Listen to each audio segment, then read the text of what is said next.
Why this implies that f is bounded from below? Because f is a real value function. F is from A to R. So the value of f at the limit point A, fa, as we see before, fa is the increment of f over A. This is a real value. Minus infinity is not a real value. Real number. Therefore, fa is a real number, and fa equal to infiniment. So this infiniment is a real number. It could not be minus infinity. So this means f is bounded below. Okay.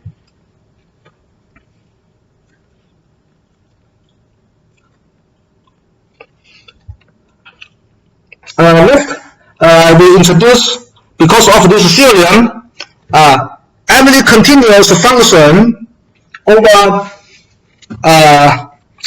sequential compact sets has maximum and minimum, has extremum value. So we introduce the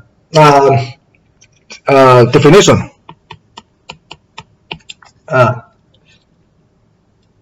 Suppose no empty, no empty set in Rn. We said that this set has extremum, which is minimum and maximum value property, EVP for SOP. If any continuous function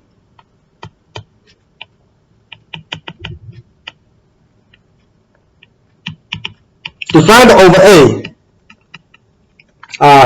has minimum and maximum value,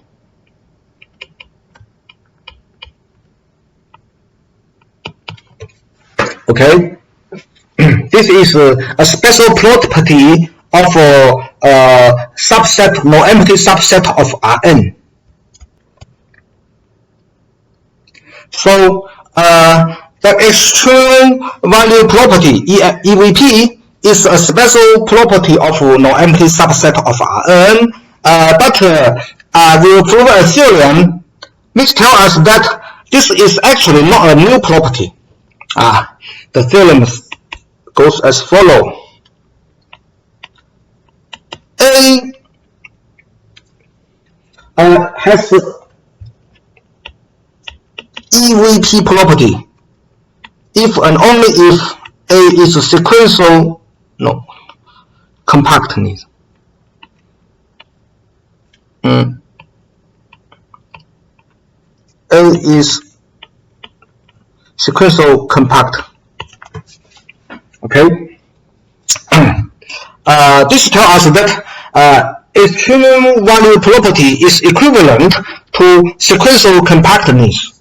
Therefore, this is not a new property, in fact. Okay. Proof. This part we already know. We have already proved that any continuous function defined over sequential compact set attain its maximum and minimum. Therefore, the set has extreme value property by the definition. So we only need to prove the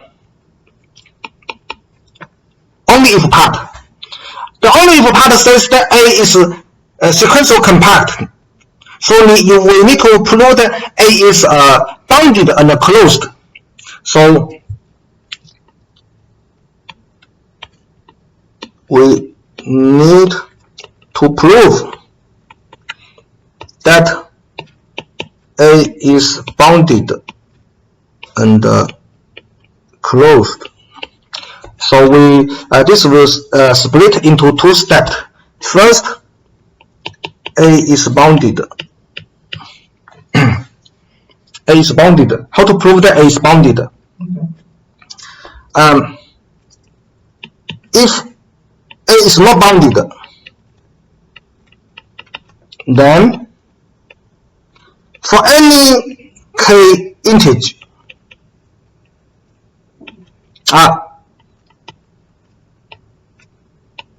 there is a point denoted by xk in A such that the norm of xk greater than k. So this motivates us to define this function. Consider a function phi from A to R. We let phi x to be the norm of x. Then phi is continuous. It is easy to verify that phi is continuous, but phi could not have maximum value. Phi is continuous. But the supplement of phi over the set A is positive infinity, because we have a sequence xk such that phi xk goes to positive infinity. So the supplement is positive infinity. This could not attain. So phi does not has a maximum. So this function is continuous over A, but does not have a maximum. Therefore, by definition, the set A does not have the extreme value property. So this proves that A is bounded. A is bounded. So next we prove that A is closed. The second step, we want to prove that A is closed. We also argued by contradiction. If A is not closed, then there exists a sequence xk in A. Xk converges to some point A, but this limit point does not belong to A. Okay? If A is not closed, then we have such a sequence in A. So our condition is that A has extreme value property, which means every continuous function over A has maximum and minimum. Therefore, to get our result, we need to construct a suitable continuous function to work with, to help us achieve our goal, to prove that A is closed. So how to get this function? Which function is suitable for our purpose? So this needs some consideration. It turns out that this function phi, maybe I don't write it phi, maybe I write it psi A. This function defined by psi x is the distance from x to A. This function is also continuous. Okay, this function is continuous, but it could not achieve its minimum because psi x is non-negative, obviously, non-negative, and since psi xk, which is the norm of xk minus A, since xk converges to A, this goes to 0. This implies that the increment of psi over the set A is 0. But psi x is positive, strictly positive, not only non-negative, but strictly positive, because A is not in A. Therefore, for any x in A, x could not equal to A. Therefore, the norm of psi x is the norm of x minus A. Since x is not equal to A, this could not be 0. So psi x is always positive. So the increment is 0, and none of the value of the function over every point is 0. So 0 could not attempt. This function does not have a minimum. Okay.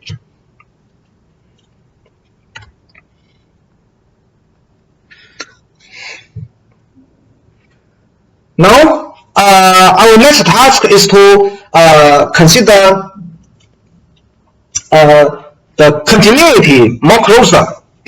We consider continuous maps defined over sequential compact set. So we investigate the continuity first. Let us recall that a function, this part we call the uniform continuity. Okay. We consider a function f from a to Rn. This is continual. Continual means it is continuous at every point. That is to say, for any a in this point, f is continuous at a. F continuous at a means that for any epsilon positive, there exists a delta positive such that whenever x in a and the distance from x to a less than delta, this will imply that fx, the distance from fx to fa is less than epsilon. So this is what f is continuous at a means. Okay.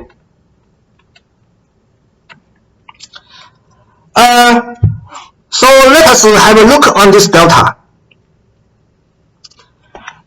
Because this delta is obtained after we are given the point A. Therefore, the delta not only depends on the epsilon, but also depends on A.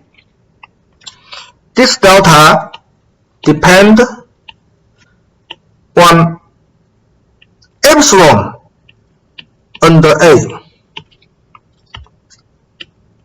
Depends also on A. So a natural question is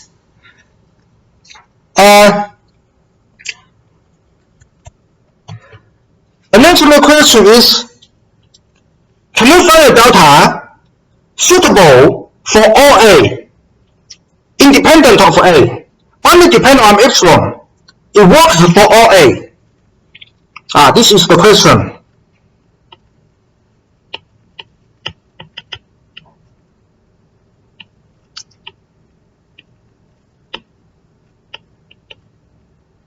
Or point A. This is the question. If the answer is yes, then we say that this function is uniformly continuous.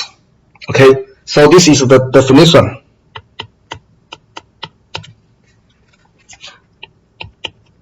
Maybe f from A to Rn is uniformly continuous if for any epsilon positive there exists a delta positive only depending on epsilon, no A given, such that